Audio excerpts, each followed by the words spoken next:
Boa noite a todos, a paz do Senhor Jesus esteja com todos vocês. Vamos dar início à nossa reunião, como fazemos todas as quartas-feiras, para que a gente possa meditar na palavra de Deus e posteriormente estarmos orando, conforme o Senhor esteja nos orientando.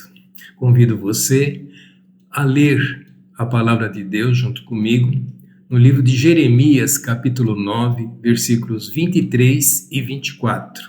Diz assim: Assim diz o Senhor, não se glorie o sábio na sua sabedoria, nem o forte na sua força, nem o rico nas suas riquezas. Mas quem se gloriar, glorie-se nisto, em me entender e me conhecer, pois eu sou o Senhor que pratico a fidelidade, o direito e a justiça na terra, porque me agrada dessas coisas, diz o Senhor.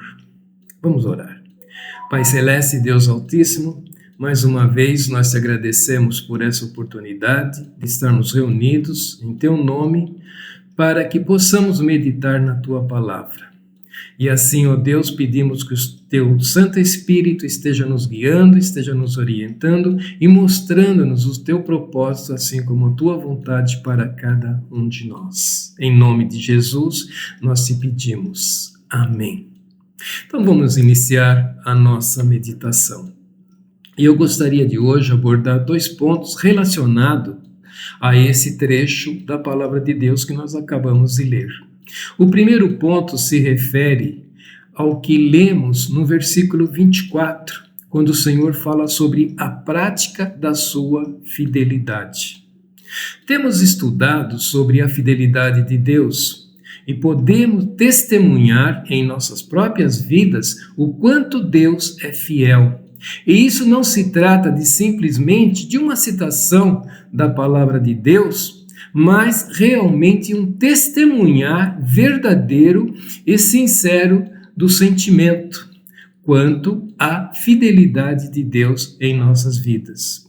Porque quando a fidelidade de Deus se torna uma realidade em nós, ou seja, no nosso viver diariamente, reciprocamente, nos tornamos fiéis ao Senhor, e isso incontestavelmente.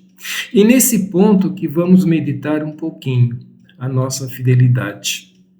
Então, a nossa fidelidade a Deus se manifesta através do nosso amor, da obediência à sua palavra e também a obediência aos seus ensinamentos, né? E assim como praticá-los em todas as áreas das nossas vidas. Nossa fidelidade ao Senhor nos leva a mantermos constantemente e perseverantes na fé, independentemente das circunstâncias. Como meditamos na quarta-feira passada, onde nós lemos lá em Hebreus capítulo 12, o versículo 1 ao 7, ou seja, estarmos eliminando tudo que nos impede de prosseguir, meditando na palavra de Deus, continuarmos a orar em todo o tempo e também ouvindo o guiar do Espírito Santo, buscando também o realizar os propósitos de Deus e para isso fixando constantemente os nossos olhos em Jesus Cristo. E também não desprezar a disciplina do Senhor e praticando ou meditando naquilo que temos aprendido, ou seja, aceitando a disciplina de Deus como filhos amados que o Senhor tem nos mostrado que somos. A fidelidade a Deus também nos leva a confiarmos nas suas promessas e na sua imutabilidade, em tudo que Ele é e em tudo que será, e isso para todo o sempre. Mesmo quando não conseguimos enxergar ou entender a sua provisão, o seu zelar, devido às nossas limitações, em compreender quanto é tão grandioso e maravilhoso o amor de Deus. A nossa fidelidade é fruto do agir do Espírito Santo em nós. demonstrando o caráter de Jesus que habita em nós, quando do nosso constante, evidentemente, relacionamento com o Senhor Jesus. O segundo ponto, no versículo 23, ele diz: não se glorie o sábio na sua sabedoria, nem o forte na sua força, e nem o rico nas suas riquezas. Mas quem se gloriar, gloria-se nisso, em entender e me conhecer, pois eu sou o Senhor. Né? Como nós lemos? Se somos o que somos, somos pela misericórdia do Senhor Jesus, que nos resgatou dos nossos pecados e nos elevou a nos tornarmos seus servos e servos na qualidade de filhos de Deus, justificados e perdoados, e isso tudo para a glória do Senhor. Nós já temos estudado por várias vezes isso, mas como eu sempre digo, é importante nós termos na nossa mente, ou seja, muito claro, todas essas coisas que Deus tem feito em nossas vidas. Na primeira carta aos Coríntios, capítulo 3, versículos 16 ao 18, diz assim: não sabeis que sois santuário de Deus e que o seu Espírito habita em vós? Se alguém destruir o santuário de Deus, este o destruirá, pois o santuário de Deus que sois vós é sagrado. Ninguém se engane. Se alguém dentre vós se considere sábio nesta era, torne-se tolo para vir a ser sábio. A sabedoria do cristão é baseada numa verdadeira humildade, ou seja, um sincero reconhecimento da necessidade de buscar o aprendizado e também o praticar a palavra de Deus, e isso na sua íntegra. Não é alguns versículos, mas na integridade da palavra de Deus. Pois quando somos levados pelo Espírito Santo a fazê-lo, vamos reconhecer a nossa ignorância a respeito da vastidão e a grandeza do nosso Deus, e o quanto do conhecimento e confiança em Deus ainda podemos experimentar. Assim, o tornar-se tolo pode significar o não termos receio de admitir que o nosso conhecimento a respeito do Senhor é muito pequeno, é muito superficial.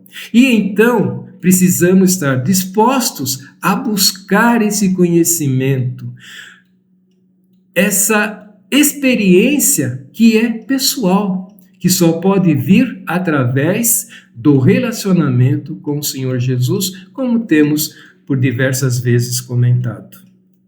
Frente a isso, não podemos confiar somente no nosso entendimento ou na nossa autoconfiança, pois a palavra de Deus deixa muito claro que a autoconfiança do cristão, do verdadeiro cristão, não se baseia em méritos próprios ou em cima das suas realizações, mas na fé em Deus, e que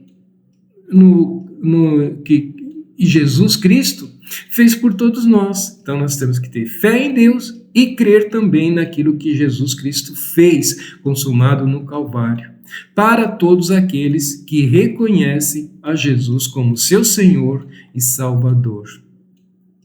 É uma confiança que brota da certeza de sermos filhos amados de Deus.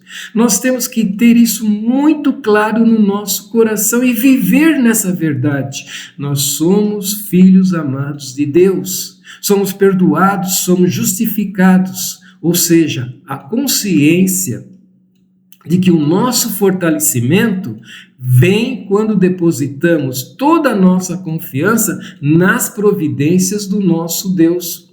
E assim como no poder de Jesus Cristo na vida de todos aqueles que são seus filhos. Nisso podemos concluir que a autoconfiança cristã não é elaborada no nosso próprio intelecto, mas sim adquirida, e isso pela fé que Deus nos concede, como por diversas vezes meditamos, que essa fé é o Senhor que nos contempla, e também pelas obra de salvação que é transformadora, regeneradora, realizada e concluída, e isso cabalmente em Jesus. Como nós temos aprendido também na escola dominical, e é importante nós assistirmos a essas aulas, para que essas verdades sejam concretizadas, certificadas no nosso coração. Nunca nos esquecendo, e esse é um ponto para meditarmos constantemente no nosso coração, isso principalmente nos momentos difíceis, quando não percebemos o agir de Deus, que somos filhos amados de Deus e estamos sempre debaixo do cuidar, isso da poderosa mão do nosso Senhor. Fato que por diversas vezes o nosso coração, quando nas dificuldades, ele é enganado e se deixa levar pelas aparências e fatores externos. Enquanto a autoconfiança humana é fundamentada na capacidade e nas experiências pessoais, e por isso mesmo ela é limitada e sujeita a interpretações erradas ou incompletas, levando então à decepção e muitas vezes conclusões desastrosas. Enquanto a autoconfiança cristã é reconhecida, é fortalecida unicamente na dependência de Jesus Cristo. Também concluímos que a autoconfiança cristã se manifesta sempre e exclusivamente na confiança que Deus cuida, na confiança que Deus guia a vida de todos os seus filhos. Repetindo, mesmo diante de desafios e incertezas que nesse mundo teremos, mas cientes que Deus é maior do que tudo o que está acontecendo ou ainda que virá a acontecer. Fato que podemos comprovar, meditando na palavra de Deus, nas palavras do rei Davi, quando lá na primeira Crônicas, capítulo 29, versículos 11 e 13, ele diz: Ó Senhor, tua é a grandeza, o poder, a glória, a vitória e majestade, porque tudo quanto há no céu e na terra é teu. Ó Senhor, o reino é teu, e tu te exaltaste como chefe sobre todos. Tanto riqueza como honra vem de ti. Tu dominas sobre tudo, e a força e poder na tua mão. Na tua mão está a exaltação e o fortalecimento. Agora te damos graças e louvamos o teu glorioso nome, ó nosso Deus. E também nas palavras do apóstolo Paulo, que também exorta a igreja, lá em Efésios capítulo 3, versículos 17 ao 21, quando ele diz assim: E é que Cristo habita pela fé em vosso coração, a fim de que, arraigados e fundamentados em amor, vos seja possível compreender, juntamente com todos os santos, a largura, o comprimento e a altura e a profundidade desse amor, e assim conhecer esse amor de Cristo, que excede a todo o entendimento, para que sejais preenchidos até a plenitude de Deus, aquele que é poderoso para fazer bem todas as coisas, além do que pedimos ou pensamos, pelo poder que age em nós. A ele seja glória na igreja em Cristo Jesus, por todas as gerações, para todos sempre. Amém. Nesse trecho da palavra de Deus, como em outros que podemos ler na palavra, fica claro que Deus tem o poder de realizar muito mais do que podemos imaginar, muito mais do que podemos pedir, como vimos nesse trecho que Paulo nos fala. E que ele faz isso através do Espírito Santo que age em nós. É a certeza da grandeza do poder de Deus que é capaz de fazer coisas além da nossa compreensão e imaginação. Lemos também lá em Provérbios, capítulo 19, versículos 20 ao 21, que diz assim: ouve o conselho e recebe a correção, para que sejais sábio nos últimos dias da vida. Há muitos planos no coração do homem, mas o propósito do Senhor prevalecerá. Aqui podemos reconhecer que os seres humanos são propensos a planejar e a desejar diversas coisas. Não que isso seja errado ou pecado. No entanto, a sabedoria de Deus e o seu plano para cada um dos seus filhos são superiores e muito superior aos nossos planos e desejos. E assim precisamos confiar completamente em Deus e nos seus propósitos, ainda que não compreendemos ou as aparências circunstanciais mostram outra coisa. Independente disso, precisamos confiar completamente no Senhor. Por isso, a nossa insistência, que precisamos efetivamente, e eu digo isso com bastante ênfase, precisamos efetivamente buscar-nos conhecer ao Senhor.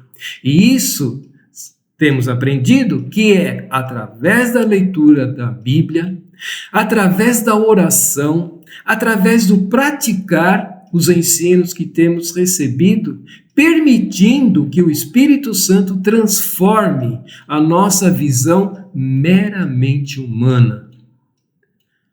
É nessas condições que o Espírito Santo vai operar em nós e vai realmente transformar a nossa visão. Precisamos cultivar o hábito de vivermos em obediência aos ensinamentos de Jesus. Tudo aquilo que Deus tem nos dado precisa ser praticado, precisa ser obedecido, precisa tornar-se um hábito na nossa vida. Precisamos fazer isso, criar esse hábito de viver em obediência. Não simplesmente dizer que o cristão deve ser obediente. Não, é viver em obediência, reconhecendo a Jesus como o único e precioso caminho, que é a verdade e a vida. Precisamos compartilhar a fé, essa fé que o Senhor nos deu, essa fé que o Senhor nos agracia dia após dia, precisamos compartilhar com a qual o Senhor tem nos dado, com todos quanto o Senhor nos permitir testemunhar esse poder transformador que é o operar de Jesus em cada um de nós. É mostrar o quanto Deus nos ama. Na autoconfiança cristã, superaremos o medo, vamos superar a ansiedade frente aos desafios desse mundo, e isso até a volta do Senhor Jesus Cristo vindo nos buscar. Então, é na autoconfiança, não na nossa confiança como estamos meditando, mas na confiança cristã, ou seja, a confiança baseada no Evangelho do Senhor Jesus Cristo. Nós vamos vencer o medo, nós vamos vencer a ansiedade, nós vamos vencer o não conhecer o que vem pela frente. Isso não importa, o importante é crer que Deus cuida. A autoconfiança cristã nunca poderá ser confundida com a soberba ou orgulho, que infelizmente temos contemplado em muitos que se dizem cristãos.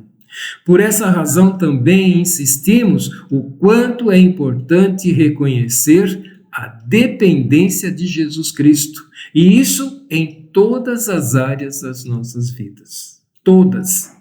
Dependemos única e exclusivamente do Senhor Jesus. Podemos ter as nossas profissões, podemos ter os nossos estudos seculares, mas a nossa dependência é em Jesus Cristo. É dele que vem vida e vida em abundância. Amém?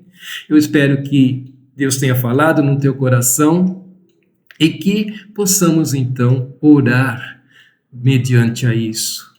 Então eu convido a todos que estão ouvindo ou que estarão ouvindo essa mensagem, essa pequena meditação da palavra de Deus, mas eu convido a orar nesse sentido, a orar por cada um de nós, por você e pelos irmãos e pela toda a igreja, para que a nossa confiança seja cristã e não uma confiança meramente humana. Amém? Eu espero realmente que Deus tenha falado e que você possa meditar e deixar o Espírito Santo operar no teu coração. Amém. Que a paz do Senhor esteja com todos e não se esqueçam, domingo estaremos novamente na igreja para estudarmos a palavra de Deus, tanto na escola dominical como posteriormente no culto de louvor e glória ao Senhor. Amém? Não deixe de congregar, como também a palavra de Deus tem nos ensinado. Boa noite a todos e que Deus dê a sua paz. Em nome de Jesus. Amém.